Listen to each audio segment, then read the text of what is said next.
Francis, magkano na ang diesel? Cheryl, nandito ako ngayon sa Parañaque at so far, ang pinakamahal na nakita natin sa pag-iikot-ikot natin dito ay 170 pesos kada litro.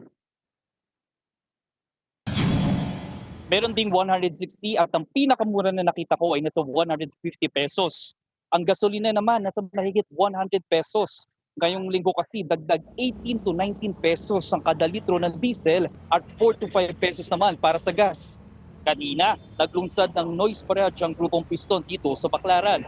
Panawagan pa rin nila, tanggalin na ang VAT at excise tax para sa langis. Gayon din ang pagpapabuwag ng oil deregulation law. Tinapos din nila ang protesta pasado alas 11 ng umaga dahil kailangan din nilang bubiyahe para daw may maiuwi pa.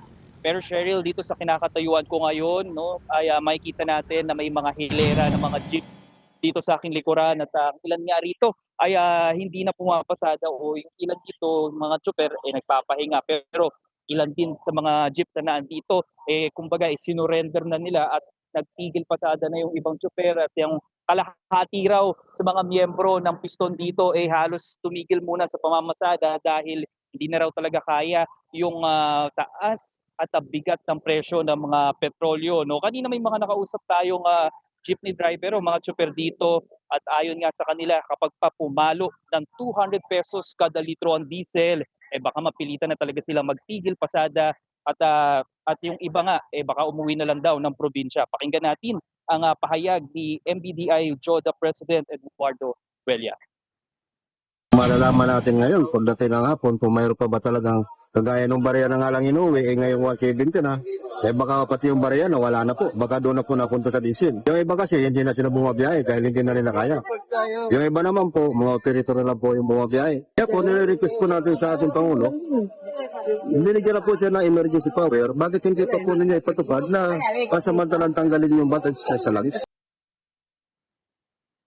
Cheryl, nagtanong-tanong din tayo sa mga ilang commuter dito at meron nga sa kanila talagang sinusobrahan at kapag nagbayad sila hindi na nga raw talaga hinihingi yung sukle. Ito raw talagang tulong nila para sa ating mga tsuper dahil maging sila ramdam na daw talaga ang bigat at ang hirap ng isang pagiging tsuper at ang pagkamahal ng presyo ng gasolina at ng diesel at maging sila nga no ay talagang yung emosyon nila talagang nagagalit at naaawa sila sa mga kalagayan ng ating mga tsuper.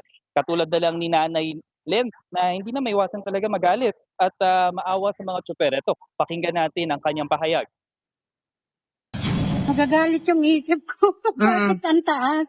Hindi naman nagtaas yung mga sweldo, tapos yung mga bilhin, mataas din. Saan tayo kukuha ng pang-araw-araw kung ganun tataas naman yung presyo? Kawawa sila.